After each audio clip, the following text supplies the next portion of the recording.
Siya nga pala guys, ngayong gabi ako ay magsisibak ng mga tuyong sanga ng mangga gamit ang disolar na ilaw.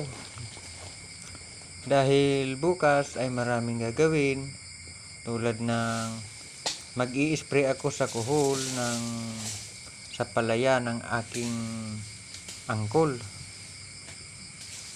At magpapakain pa ng aming mga baboy. Tapos magpapakain din ng dalawa naming kalabaw. Malayo pa naman yung tulusan ko. Kaya ito namang mga sangang ito ng mangga, sakto mahigit isang buwan na tong, magdadalawang buwan na siguro to o ano, kasi nung ano to nung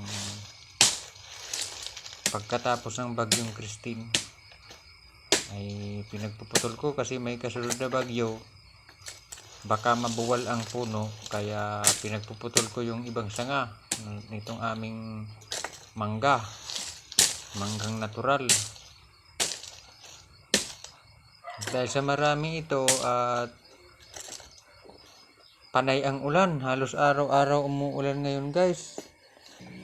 Kaya ngayon ko na ito tatrabahuin guys para hindi ako maabala sa aking mga ginagawa sa araw-araw.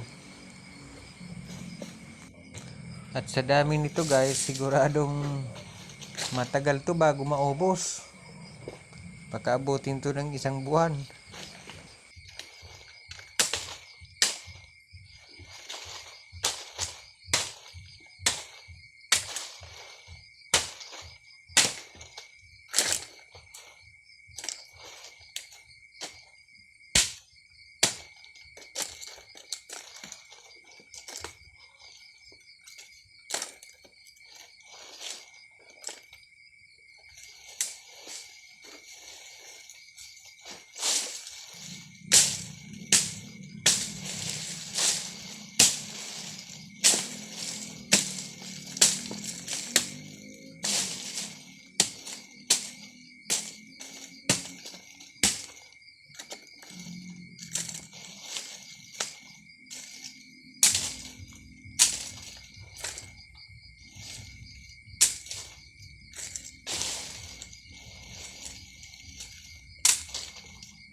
Hanggang dito na lang ang vlog ko sa ngayon guys.